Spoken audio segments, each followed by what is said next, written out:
Welcome to Reality Tea Times 2, the podcast where we discuss all the trash reality TV we love to hate.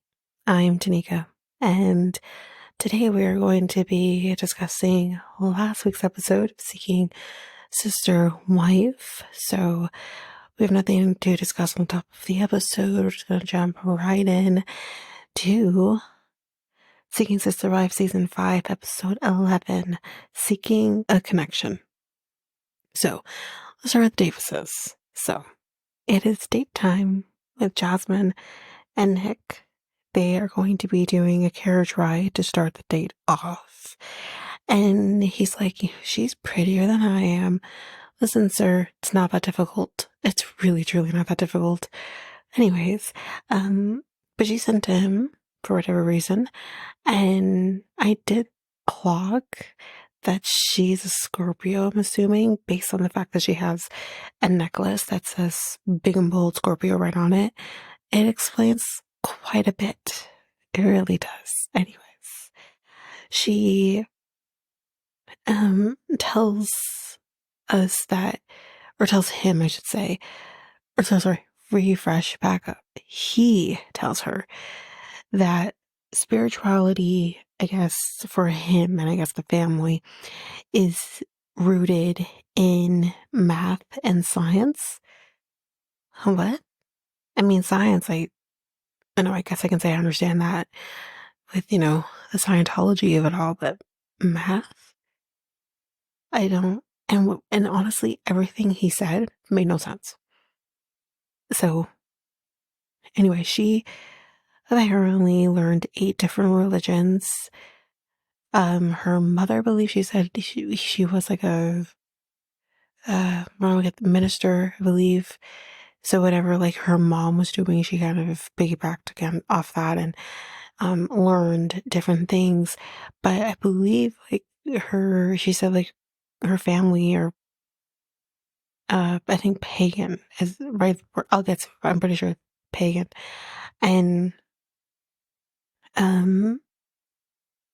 she tells us though, before we kind of really get into well, this is kind of honestly the meat of it. She says she has 2 different goddesses that are watching over her from different pantheons. She has Kawan, I believe is how you say it, from the Buddhist pantheon, and then you have Okune, from the old African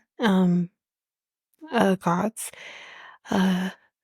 Who, what, where? I'm so confused. Like, I'm not going to knock anyone's thing, but I, I need a little more context for, like, are these kind of just like her, what's the term? What's the term? That's not coming to me. The guardian angels, I guess. That's the word I was looking for. But anyway, she says that they have been treating her very nicely. Yeah, so he has no problem with her being a pagan. I guess he just wishes that his wives kind of warned him about her. And I'm like, warned you about what? Did they even discover that she was a pagan? Did she tell them? Because at least from the edit, it doesn't look like religion ever came up, although that should have been one of the 20 questions. I'm just like, how could they have warned you if they themselves didn't know that she's a pagan? And what warning against what? But anyway, I guess because he's also really quirky, so kind of I guess hoped that they would have warned him about how quirky she is. But honestly, she didn't come across as very quirky with the women. She seemed pretty mellow, or pretty normal, whatever normal means. I didn't get like too crazy, But anyway, he does say that he is dying to kiss her, and he says as much, and they do kiss, and she loves that he flaunts without flaunting. And I'm like, what does that mean? How do you flaunt without flaunting? Anyway, I don't understand. But he wants to pick her brain a little bit more. So they're going to be kind of continuing on the date. And he tells her that I will spend a lot of time getting to know your mind, your physiological sides of things. But don't get me wrong, just because I want to access your mind before accessing your body doesn't mean that I don't want to. My sex, after all, is a powerful thing. You know what? I'm fucking done. Because I'm sorry. I'm sorry. If a man has to come to me and tell me that his sex is powerful, chances are it's not. It's really fucking not. It's mediocre at fucking best. I'm sorry. Tell me one man who's, I mean, you'll be confident in yourself and whatever, but I've never had a man toot his own horn in the way that Nick Davis toots his own horn and actually be good at it and actually be that powerful or good or whatever. None of them. None of them. They all sucked. You know what I mean? Like, there's just no way. There's just no fucking way. But anyways, um, he's like, I don't want you to get like wrapped up in it. Fuck you, my guy. He wants to make sure that, they, they're good before going there. And she does say to him, you won't be accessing my body without accessing my mind. Good for her. I don't know why anyone would want him to in the first place. But anyways,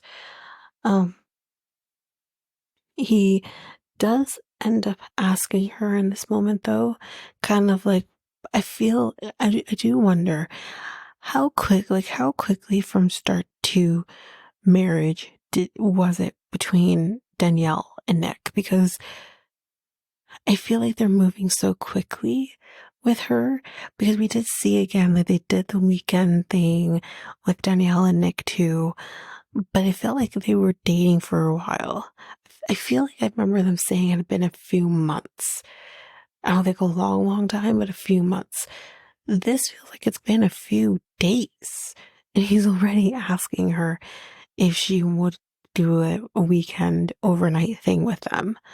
It feels so quick. And I actually thought like in this moment, she was like, kind of like, I don't know about that. But he still took the I don't know about that and said, so we're going to do it though, right? Like, it was the weirdest thing, because as we'll see, obviously, in the next episode, it happens. And I'm like, but why? But why? Confusing. But yeah, it's basically it for the date.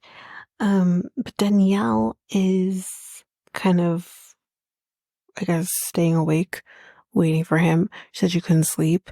And we see her just watching television. And he comes in and he's like, oh, you're still awake. Why are you awake still? And I'm like, first of all, number one, this was planned because subparagraph A, she's wearing makeup. Subparagraph B, her hair is neat as fuck. Okay? Like, this was planned. This was fucking planned for her to be waiting up for Nick to come home. Anyway, but she says like she couldn't sleep. And he says, was it anxiety? Or do you just want to stay up and watch television? Listen, Nick, Bridgerton is on, okay? So she just wants to sit there and watch some Bridgerton while she waits for you. Two birds, one stone type situation, you know? And, but he fills her in on the date, and she's like, did you guys kiss? And he says, yes. Yes, we did. And you can see on her face is like, what'd you say? What?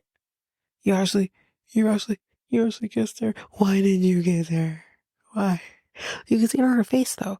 Like, jokes aside, you can see on her face, like, she's like, shit. And I wish she would speak up more about how she's feeling. But I also feel like that's partly why, like, she doesn't feel comfortable speaking up about it, because she doesn't want to be the squeaky wheel, right? But guess what? The squeaky wheel does get the oil. So speak up and say something and say, maybe I'm not fully ready yet to do this. I don't know when I will be, but like, maybe I'm just not fully ready to do this. And I think that should be acceptable, personally. But that's me. I'm not a part of this. So Danielle is like, kind of, I think I wrote hate it, but anyways. So he does say, like, how do you feel about her potentially staying the night? And it was, again, this was right after the date where I'm like, did she say that? Does she agree to doing the overnight thing? Because I thought she didn't agree to doing the overnight thing. So I was very confused. But again, Danielle's like, the fuck you say? Like, how does it go from we have a date with her to you have a date with her to now she's going to be spending the weekend? Like, where did we go wrong? Is basically like what she's probably thinking. But instead of her saying, fuck no, I'm not doing this, she's like, well, maybe that'll be a great idea. Danielle, speak up, girl, and say exactly what you're feeling. Because I would feel very uncomfortable with the fact that this still potentially strange person is going to be not only spending the weekend with you guys, but also then sleeping in the same bed with y'all. It's just not right. Anyway. Hey then, that's okay. So do you want to go fuck now? I can make you feel better, make the anxiety go away. Like, what do you want me to do that? And they go and do just that. But that's it for the Davises. Let's move on to the Sherwoods, and I think we're closing out on them in this season. So they are in the middle of doing their interview for the show. And she says she feels very comfortable with Sara. She feels like she can be herself. And now she's kind of talking about feeling comfortable with Sara. Ashley gets a phone call. And from what I gathered from Shane is that this is not the first time the phone has gone off. And I guess she's been ignoring it because of the interview. And she's like, oh yeah, it's Sara. And they say, okay, yeah, oh, we don't answer that. That's fine, because this is a show seeking sister wife. And here's your potential sister wife calling you, so answer that fucking phone. And from Sara, we can kind of hear Sara saying, like, I just want to stop by to talk to you guys real quick. And Shane is like, is something wrong? Like, right? And she's like, no, nothing wrong or anything. I just thought like I'd come by. I really want to talk to you guys or whatever. And I'm like, yeah, sure. We're doing an interview, but for sure, come, I guess. And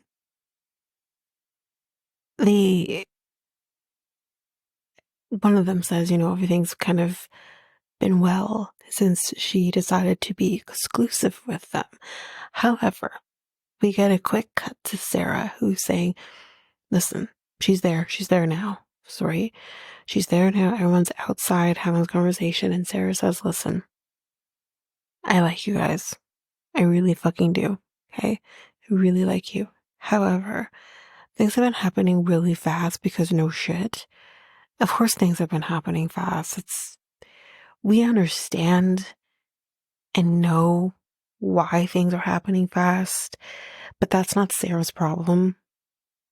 You don't fast track a process like this because of this doom and gloom that's looming over Shane and in particular the entire family. It's not fair to another person.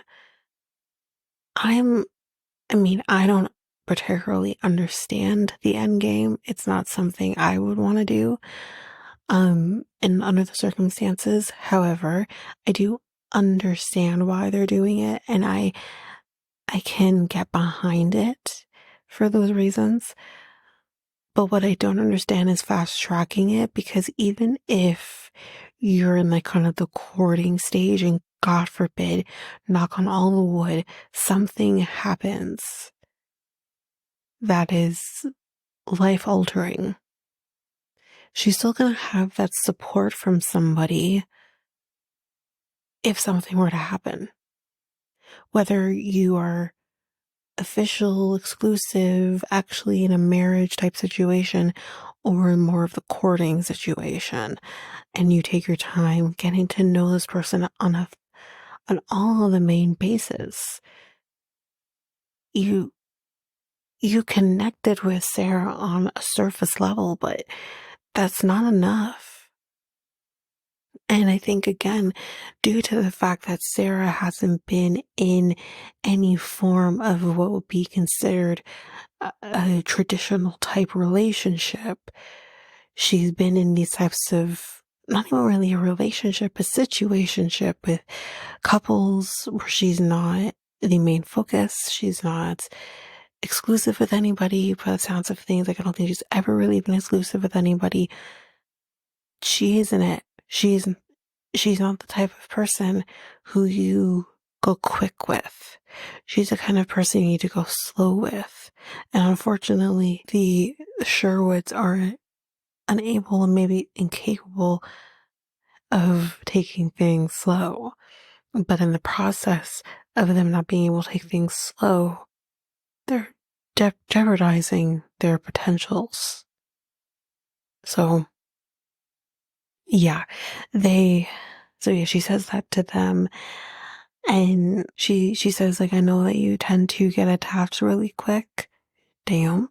But I just don't think you need to be in a relationship when maybe I'm not fully ready for this. And Shane says, okay, well, just so that I'm not in confusion. Okay. And I'm getting all of this. Do you want to do this? Or Shane, honey? The answer is no. No. Because if someone is coming at you and basically saying that this is too quick, you move too fast, I know you guys get attached, but it's not fair to me, that's a no. It's a no from me, dog. You know? And she's not about it. And Sara says that she does not want to be in a commitment, although I'm gonna hit it back at her. They came to you, and I know she said that she felt pressured, but you see her big pregnant, talking about being in potentially like a marriage, or, for them, whatever that means for them. That's a commitment. You had to know that they were talking long-term exclusive commitment. So I just, maybe Sara needs to work on people pleasing, but I don't understand how she didn't know that this was a commitment that they wanted. But yeah, she says she's not about it right now, and she says that she's not, 100% ready to do this. And she's like, it's not you, it's me. It's always the other way around. But Sara says to us that her independence is very important to her. Again, being in a relationship does not mean you lose your sense of independence. At least for me, I know everyone is a little different, but at least for me, I am partnered with somebody, but I am independent. I do my own thing. Walk the beat of my own drum. I am a hardworking person. I do me. And that was one of the biggest things in this relationship that I wanted to instill of, I am doing me, you're doing you, and at the end of the day, we're going to be doing each other. Not in that way. Get your minds out the gutter. But it's just, in the emotional sense of, we're going to come together and be a couple and be our best selves in those moments together, which is our independence. That makes us amazing. So it was always, kind of my thing. So you can still be an independent person and be in a relationship. Now, under the circumstances for her, though, she doesn't know what that's about. She doesn't know what that looks like. And I totally understand it. So a person like her who is very independent, does her own thing, she's a mom, and she feels comfortable in knowing that my life is maybe some form of routine. I know what I'm going to be doing. I know I'm going to be doing me. I don't want someone else in the background having these expectations over me, potentially taking away my independence. So I understand that. But that's where communication comes in. But again, I think kind of hearing her at 28, not necessarily having been in a real relationship, maybe ever, or at least maybe in her adult years, it's just, she's not going to figure what that looks like while in a poly situation. It's just not gonna happen. But, um, but Shane is pissed. They're back inside and he is pissed. He's like, how dare she give you false hope and then pull the rug from underneath you? And I understand, like, he's her husband. He's going to, support her and, you know, make her feel good in this moment and be mad for her, but at the same time, it's like, calm down, my guy. But he's like, who does that? A shit person does that. And I guess, like, he keeps asking Ashley, like, are you okay? And she keeps saying, like, I'm okay. But eventually, the last time she says, are you okay? She's like, yes, Shane, stop asking me if I'm okay. I'm okay, while I wipe away some tears, but I'm fine. I'm fine. I'm so fine. Okay? But anyway, I don't know how much time's lapsed, but enough. Because we got a baby, y'all. Okay? Born on October 17th at 8 pounds, 2 ounces. His name is Sway. Okay. But he's a cutie. And they are definitely feeling a lot better since the Sara situation.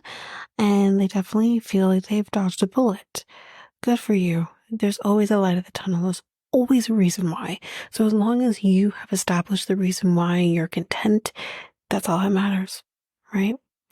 But they are passing on dating at the moment due to, well, life. And their main focus is just focused on life. That's it at the moment. And to add, he did finally get his cancer screening done. And thank the Lord, he is fine. For now, there's no new growth on top of the growth, and he's doing great. And he will be going in again in 6 months to do another screening. And they have kind of said, we're not going to wait as long as we did before. It's not conducive. Like, I know it's the fear of knowing, right? But it's what if there's also the fear of not knowing and letting that lapse, and what could that potentially mean if God forbid, but so yeah, they do hope that someday, they will have someone added to their family, but I think they still have kind of a ways to go, and I think they have some stuff that maybe they need to figure out as a couple first before maybe jumping into it. But that's basically it on the Sherwoods. And that's a wrap, I think, on the Sherwoods for this season. It definitely turned out differently than I expected for it to go. I thought that maybe I would despise Ashley in all of this and, think Shane's a dum-dum for doing any of this and potentially giving in to his wife's desires when that's not exactly how the story went. And it actually is way more sweeter And this, yeah. I wish them all the best. You know what? I hope that this is not the end of them and we will see them again. I do hope that. But anyways, that's it for the Sherwoods. Let's move on very fucking quickly to the Salahuddins. And I think, again, this is another couple that we're wrapping up on. And you know what? I'm fine with that. So, of course, Naeem was like, it's not okay. The whole situation between wife, cousin, and mom was not okay, right? And she's great. She's fine. She doesn't give a shit that she disrespected her mother-in-law slash auntie. She's fine, you know? And gives, two shits for the whole situation, but he didn't want any of this to happen. Obviously, this is his mother. This is not what you do. But he also gets why she got upset at the same time. But anyway, apparently Jameelah apparently can't pronounce her granddaughter's name. I can't remember their daughter's name now.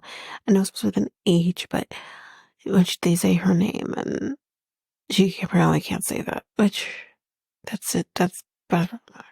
Come on, Jameelah, do a little better. But anyways, Jahari asks, what's the end game here? Of you want your mom to accept the lifestyle that you may lead, but why?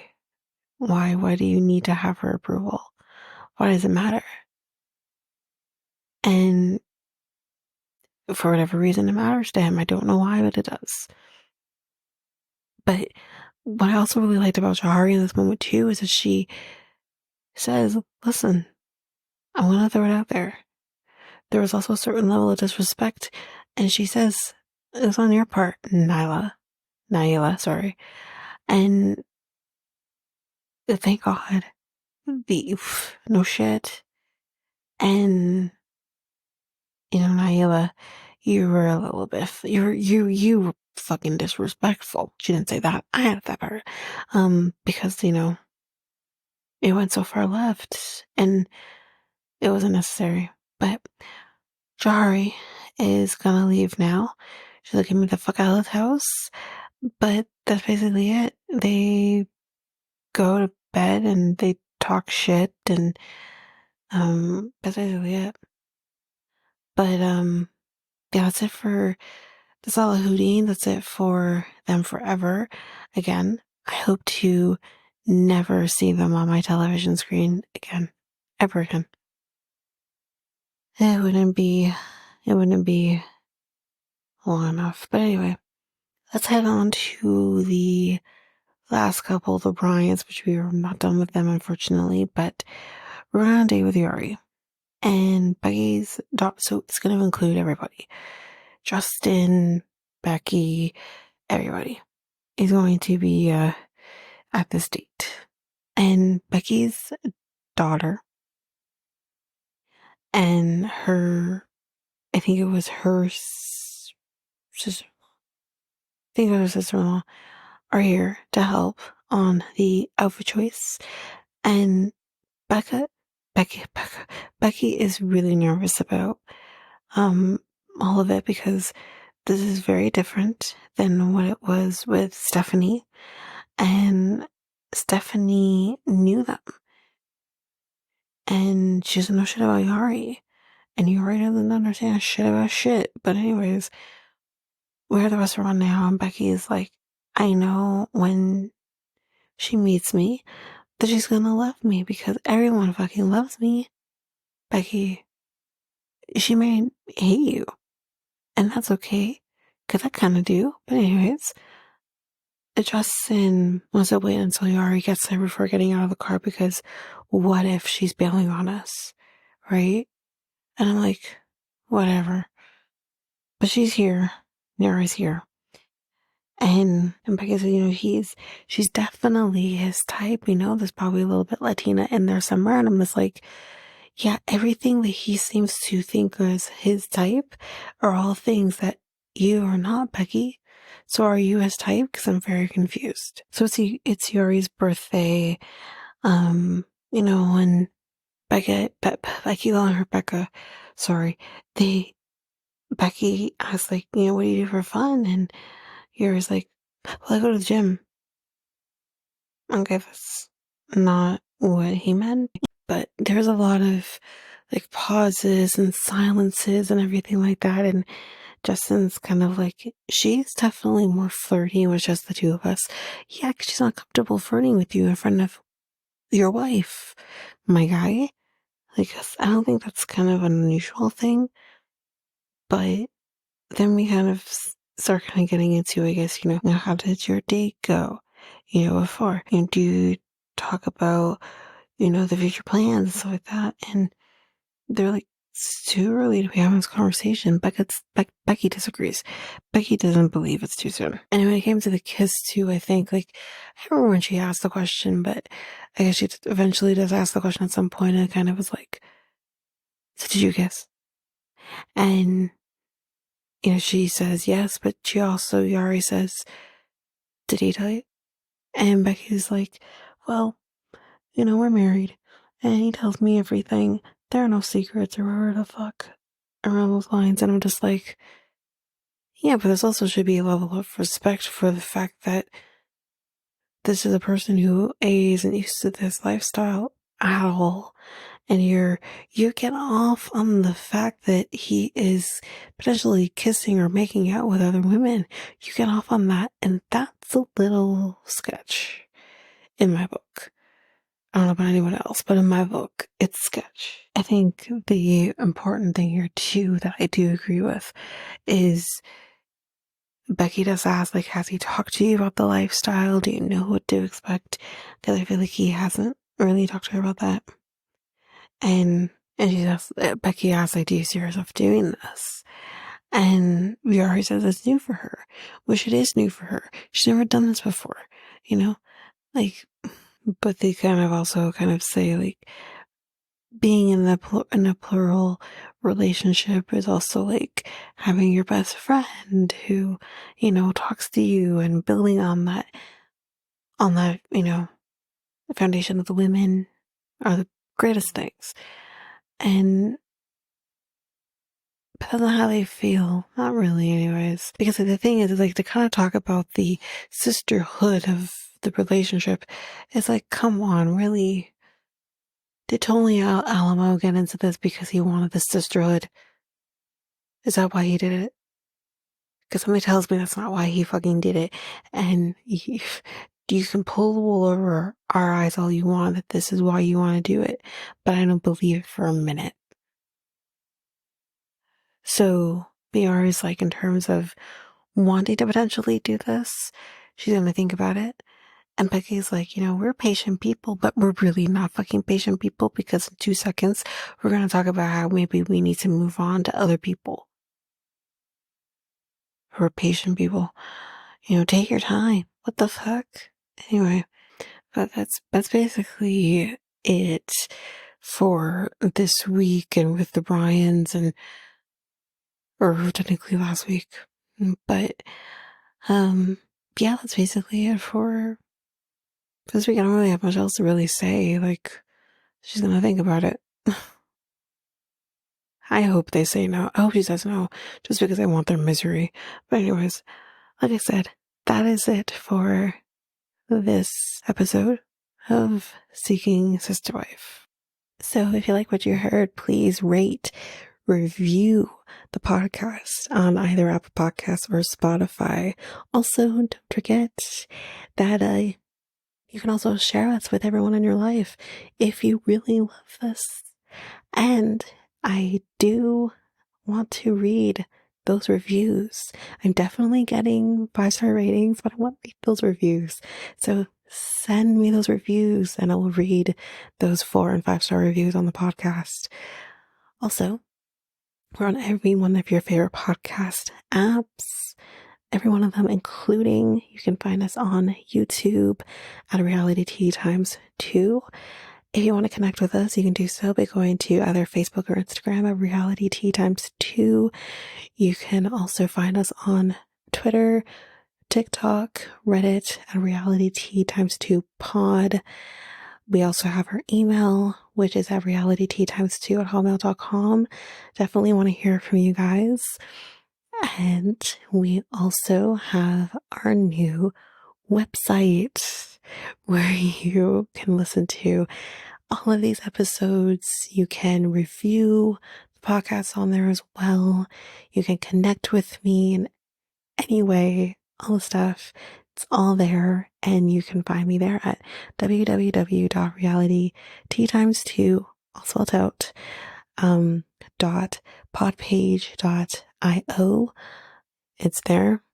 And don't forget, I also have my other podcast with my friend Mikkel, Next Week Podcast, where we talk about all kinds of different topics. But you can find us on any of your favorite podcast apps over there as well. Or you can also go to YouTube, and you go to Next Take Podcast, as well as our website, which is solo.to/Next Take Podcast. So yeah, there's that, and that's basically that.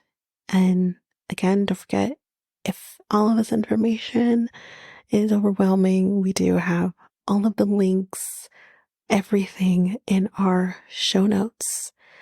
But that is it for now, guys. Thanks. Bye.